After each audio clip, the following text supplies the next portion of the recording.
अपने घर जाने लगे। जैसे ही घर में पहुंचने लगे, इतनी देर में तो घर में आवाज आ रही थी, ओम ब्रह्मवे स्वाहा, ओम विष्णवे स्वाहा, ओम इंद्राय स्वाहा, ओम प्रजापते स्वाहा। जैसे ही यज्ञ की आहुतियों की जब आवाज आई तो इतने में तुरंत दरिद्रता देवी तो भागी और भागकर पीपल के पेड़ के नीचे जाकर बैठ गई। दूसरा मुनि ने कहा, दरिद्रता चलो, ज्येष्ठा ये अपना घर है, तुम्हारा ससुराल, चलो। ज्येष्ठा देवी कहती है, महाराज मैं नहीं जा सकती, पहले या तो यज्ञ बंद करवाओ, पूजन बंद करवाओ, पाठ बंद करवाओ, अनुष्ठान बंद करवाओ, तब मैं तुम्हारे घर में आऊंगी। क्योंकि दरिद्रता उसी के घर में प्रवेश करती है जिसके घर में कभी पूजन पाठ नहीं होता। तो मैं इस घर में जाऊं कैसे? इसके घर में तो पूजन पाठ हो रहा है, मैं नहीं जाऊंगा। भगवान नारायण ने लक्ष्मी जी से विवाह कर लिया। दुस्साहा मुनि की पत्नी दरिद्रता पीपल के पेड़ के नीचे रहने लगी। इसलिए हमारे यहाँ हिंदू धर्म में पीपल का पेड़ घर में नहीं लगाया जाता, क्योंकि उसके नीचे कौन रहती है? जम के बोलो। दरिद्रता का निवास हो गया पीपल के पेड़ के नीचे। भगवान नारायण लक्ष्मी जी को लेकर घूमने के लिए चले। चलो थोड़ी देर। लक्ष्मी जी बोली, मेरी बहन से नहीं मिले, चलो जरा मिलने। भगवान ने कहा चलो मिलके आते हैं। और जो भगवान मिलने के लिए गए तो लक्ष्मी जी उनके लिए मिठाई का डब्बा ले गए। अपन किसी के यहाँ जाते हैं तो मिठाई लेकर जाते हैं, मिठाई ले गई। और मिठाई ले जाकर जो दिया, दीदी ओ दीदी, दीदी बोली हाँ ले, मैं तेरे लिए क्या लाई हूं, ले। और जो मिठाई का डब्बा दिया, इतने में दरिद्रता ने खोल कर देखा तो उसमें मिठाई थी। दरिद्रता को क्रोध आ गया और दरिद्रता ने कहा, लक्ष्मी तुझे मालूम नहीं कि मुझे प्रिय क्या, मुझे क्या अच्छा लगता है? लक्ष्मी जी ने कहा, मैं जानती हूँ तेरे को खट्टा और तीखा प्रिय है, मैं जानती हूँ तुझे खट्टा अच्छा लगता है, तीखा अच्छा लगता है, तो फिर मिठाई क्यों लाई? तो लक्ष्मी जी बोली, मेरे को लगा कि हो सकता है शादी के बाद तू चेंज हो गई हो, बदल गई, इसलिए मैं तेरी मिठाई। मिठाई का डब्बा उठाकर फेंक दिया दरिद्रता।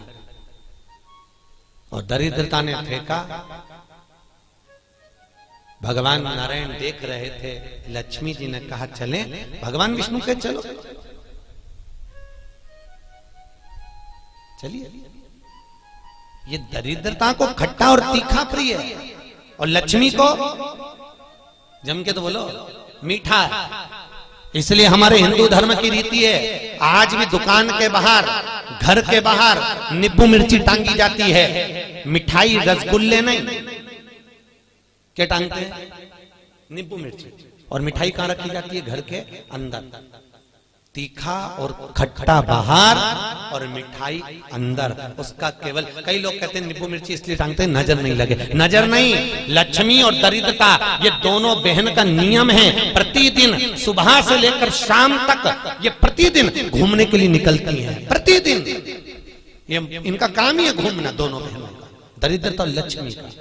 जब इनको भूख लगती है तो दोनों घर में प्रवेश करना चाहती हैं। और जैसे ही घर में प्रवेश करना चाहती हैं तो जिसके जैसी दोनों चलती हैं तो इतने में दरिद्रता देख लेती है कि मेरा भोजन तो बाहर ही टंगा है, तो दरिद्रता खाकर बाहर की बाहर चली जाती है और लक्ष्मी मिठाई के चक्कर में अंदर प्रवेश कर जाती है।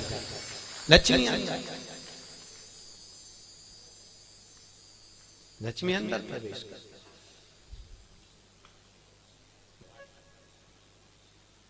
इसलिए आज भी नींबू और मिर्ची, हमारे यहाँ शास्त्र रीति है महाराज, 4 चीजें बेटी की विदाई में नहीं देते।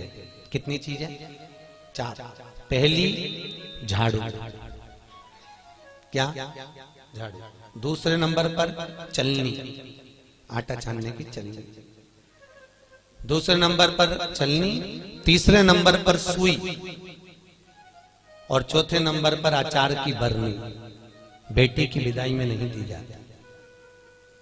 अगर ये 4 चीजें बेटी की विदाई में, माँ बाप ऐसे होते हैं कि कुछ सोचते ही नहीं, मेरी बेटी जा रही है, रख दे अचार रख दे, तो माँ उन भी इतने प्रेम से अचार की बरनी भर भर के रख देती है। उनको समझाओ, जिसके घर में ये 4 चीजें मायके की चली जाती है, सुई, झाड़ू, चलनी और अचार, उसका घर फूटने में देरी नहीं लगती महाराज, याद रखिए। उसके घर में फूट डले, पति पत्नी में फूट डलेगी, सास बहू में फूट डलेगी, भाई भाई में फूट डलेगी। तो लोग कहते हैं अच्छा खासा परिवार था, जब से बहू आई तब से घर में ऐसा उपद्रव मच रहा। उपद्रव क्यों मच रहा है? उसका कारण है क्योंकि तुम उसके घर का अचार खा गए। वो बनवा के लिए ही हो, तुमने खा लिया। और अभी भी कह रहे हो हमारी बहू की माँ बहुत अच्छा अचार बनाती है, तो मंगवा लो जा। और मंगवा लो, खाओ।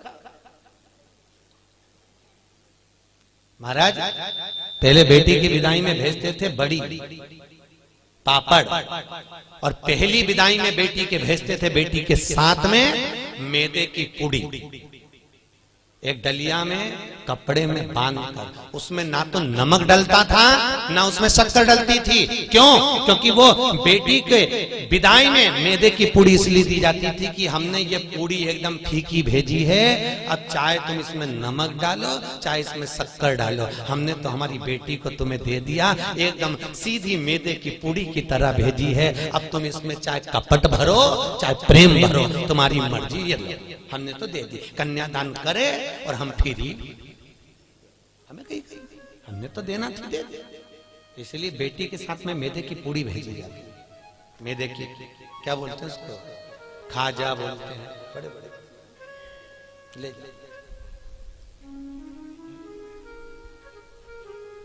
खट्टा तीखा नहीं देते। अब तो पहले तो ब्राह्मण की थाली में भी खट्टा नहीं परोसा जाता था, और तीखा भी, मिर्ची भी इतनी नहीं डालते थे कि ब्राह्मण की थाली में तीखा। आज के जमाने में तो पंडित लोग ही कह देते लाओ जरा अचार हो तो लिया बनी का,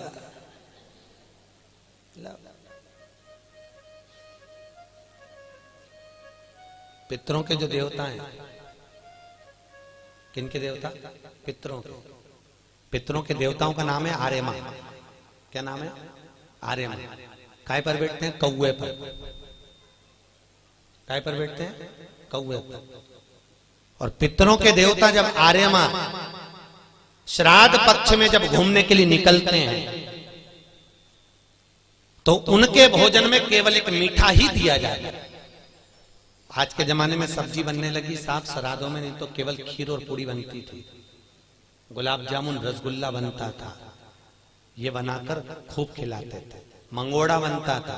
पर अब सब्जियां बनने लगी, अब तो लोग श्राद्ध में भी अचार परोस देते हैं। पर कितनी वर्ज्यता है महाराज, कितनी वर्ज्यता। श्राद्ध पक्ष में अगर राई से तुमने सब्जी को छोक दिया, काहे से छोका है? राई से। सब्जी को अगर छोक दिया और वो सब्जी और पूड़ी तुमने छत पर ले जाकर पटक दी, तुम कितना भी कौवा को बुलाना, कौवे का बाप नहीं उसको भोग लगाएगा, लगा ही नहीं सकता। कितनी भी तुम सब्जी अगर राई से छुकी है, और अगर राई बिना सब्जी है तो तुम पटक कर जाओगे, कौवा आएगा और लेकर चलेगा, बुलाने की भी जरूरत नहीं है कि तू आ और खा, तुमने पटका और खा कर जाएगा। महाराज तुमने डाला और पाया।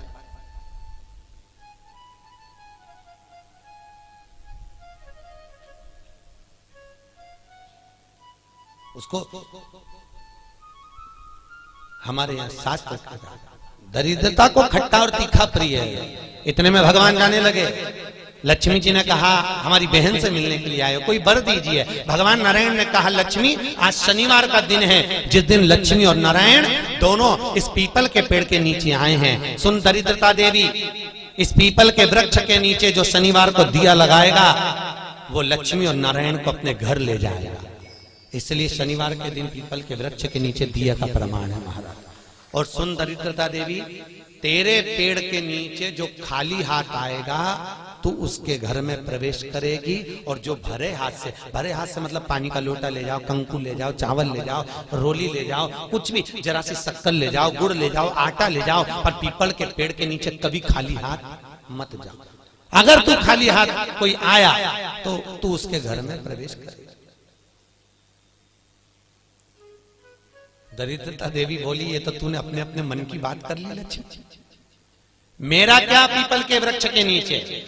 इतने में तुरंत भगवान बोले तू बोल तुझे क्या चाहिए। दरिद्रता देवी बोलती है 7 दिनों में एक दिन मेरा होना चाहिए पीपल के पेड़ के नीचे। भगवान ने कहा मांग ले, केवल एक रविवार का दिन इस पीपल के वृक्ष के नीचे मैं अपने पति को रिझाने के लिए नृत्य करूंगी, और अगर कोई रविवार के दिन पीपल के पेड़ के नीचे आएगा तो मैं उसके घर में हमेशा के लिए जाकर विराजमान हो जाऊंगी। भगवान ने कह दिया तथास्तु, तथास्तु। इसलिए केवल एक संडे का दिन ऐसा होता है जिस दिन पीपल के पेड़ के नीचे दिया नहीं लगाया जाता।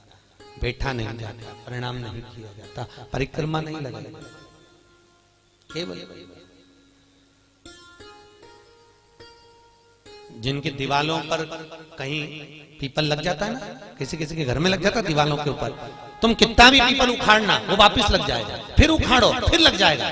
पर पीपल उखाड़ने का भी एक प्रमाण है, अगर पीपल को उखाड़ना है तो केवल एक रविवार के दिन दीवाल के सामने जहां से पीपल उखाड़ना है वहां पर नींबू और 7 मिर्ची रख दीजिए और उसके बाद पीपल को उखाड़ दीजिए और नींबू को वहां पर काट कर छोड़ दीजिए। उसके बाद कभी दीवाल में पीपल लग ही नहीं सकता उस स्थान। अगर एक बार आपने उखाड़ा और उसके बाद नींबू मिर्ची मार दिया, क्योंकि वो खाकर अपना भाग ग्रहण कर कर दरिद्रता चली जाती है, उसके बाद पीपल वहां नहीं लग सकता। लगे दरिद्रता का शास्त्र कह रहा है भगवान जितने स्वरूप में विराज रहे हैं, भगवान ब्रह्मा जी कर रहे हैं, ये नारायण का मस्तक का है, इनका चरण का है। भगवान विष्णु बोले ये मेरे भगवान, ये मेरे पिता है। और पिता के मन के बात को जानना, पिता के भाव को जानना, पिता और माता को पहचानना, ये बहुत कठिन बात है साहब। दुनिया का कोई व्यक्ति अपने माँ बाप को नहीं जान सकता। जब तक जिंदा है तब तक लगता है ये मेरे हैं, उसके हैं, ऐसा करा वैसा करा, माँ ने ऐसा करा, बाप ने ऐसा करा, परिवार ने ऐसा करा, कुटुंब। अरे भाई चले गए, उसके बाद में फिर रोते हैं, भोग लगाते हैं। क्या मतलब? जीते जी दंगम दंगा, मरे पीछे पहुंचा दी गंगा। क्या मतलब?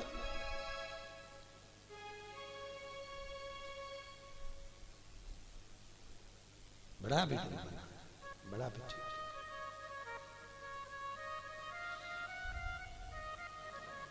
कर सेवा तू लगन लगा कर, मन में सच्चा भाव जगा कर, ये की आंखें खोलो रे, जय श्री कृष्णा बोलो रे। तुम मन लगाकर, चित्त लगाकर, अपने मन की वृत्ति को परमात्मा तक ले जाकर भाव से तुम परमात्मा को रिझाओ तो सही। कई लोग कहते हैं हमारी माँ कपट रखती है, हमारे पिता हमको अपशब्द कहते हैं, हमारी माँ हमारी सास हमको आना। बोलने दो, उनको बोलने का काम है, बोलो। और याद रखना जितनी जितनी तुम्हारी बुराई होगी तुम उतने उतने स्वस्थ होते चले जाओगे, उतने परसेंट। आपको कथा कही थी चारधाम मंदिर में, एक राजा बीमार पड़ गया, उसका काया गल गल कर नीचे टपकने लगी, काया का रोग हो गया। राजा ने सारे डॉक्टरों को दिखाया, इलाज नहीं मिला। तब गुरुजी के पास गया, गुरुदेव मेरे को बीमारी हो गई। गुरुजी बोले डॉक्टर को दिखाया, हाँ गुरुजी पर मैं ठीक नहीं हुआ। गुरुजी ने कहा तेरा बड़ा भाई था कहाँ है? तो कि वो तो मर गया। भाभी है? हाँ। कहाँ है? राजभवन में। एक काम करा कर, चुपचाप से किसी को मालूम मत पड़ने देना, भाभी के कमरे के बाहर जब भाभी सो जाए तो चटाई डाल के रजाई ओढ़ के सो जा, ठीक हो जाऊंगा। हाँ। अब गुरु तो ऐसे आड़े टेढ़े उपाय बताता है, गुरुओं का तो काम ही। गुरु तो गुरु, बस उनने तो बोलना था बोल दिया।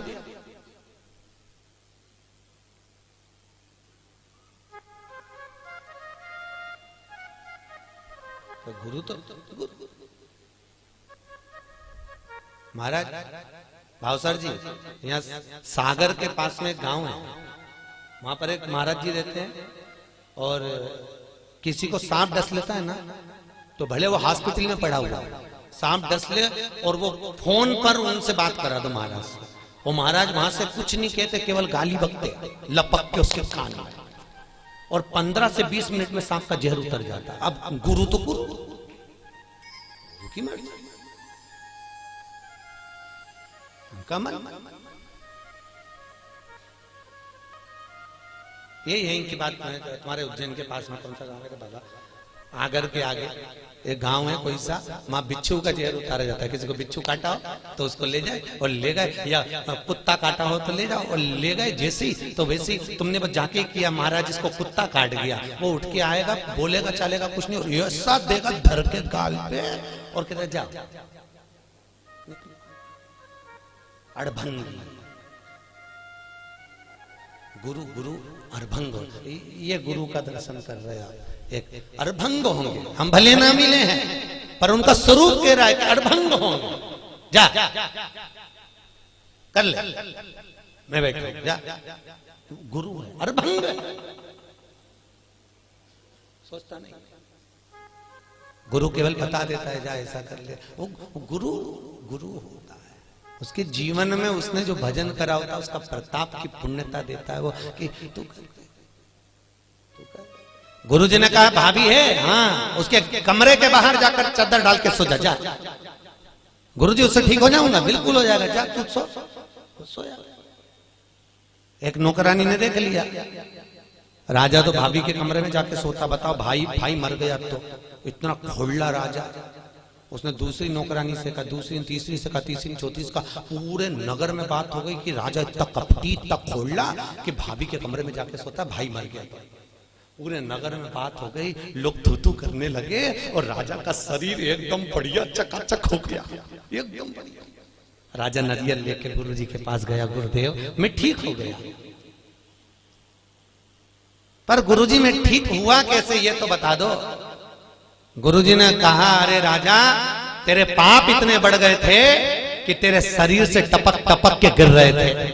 उन पाप को समाप्त करने के लिए मैंने चारों तरफ तेरी इतनी बुराई करवाई कि तेरा पाप कट गया, और पाप कट गया तो तू ठीक हो गया। तो याद रखना, तुम देखना एक बहू और एक सास, बहू की उम्र 25 साल की रहे, 30 साल की रहे, तो कहीं उसका घुटना दुखे, कहीं कमर दुखे, कहीं पीठ दुखे, कहीं सिर दुखे, 24 घंटा बहू का कुछ ना कुछ दुखता ही रहे। और एक बूढ़ी सास 70 साल 60 साल की, तो भी मंदिर दौड़ दौड़ के चली जाए, चकाचक घूमती फिरे, ना हाथ दुखे ना पांव दुखे। तो कई बहुओं को लगे हमारी सास तो देखो गजब की साहब, 70 साल ने अभी भी महाकाल की आरती करे, ने अभी भी मंगला करे, ने अभी भी दौड़ी जाए, और अभी भी ऐसा कर ले, अभी भी वैसा कर ले। तो कारण क्या है उसका? केवल इतना सा कारण है कि बहू सास की इतनी बुराई करती तो सास चकाचक होती चली जाती, एकदम बढ़िया चक चक चक। तो निवेदन है आपसे, सास को जल्दी निपटाना है तो बुराई करना बंद कर दो, निपट जाएगा। तुम उसका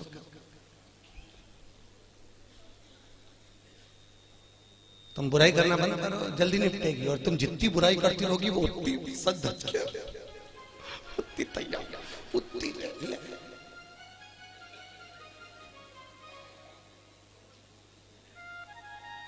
अभी हमारे भाव साहब परिवार में देख लो, इनकी बड़ी भाभी और एक उनकी बहू, दोनों, और दोनों सजी पर डोकरी है।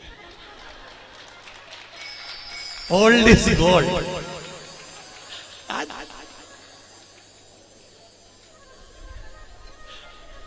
राधे ओल्ड भगवत हम समझ गए, हम सवेरे गए थे तो हमने जान लिया कि ये दवाई का असर, ये सत्संग का असर।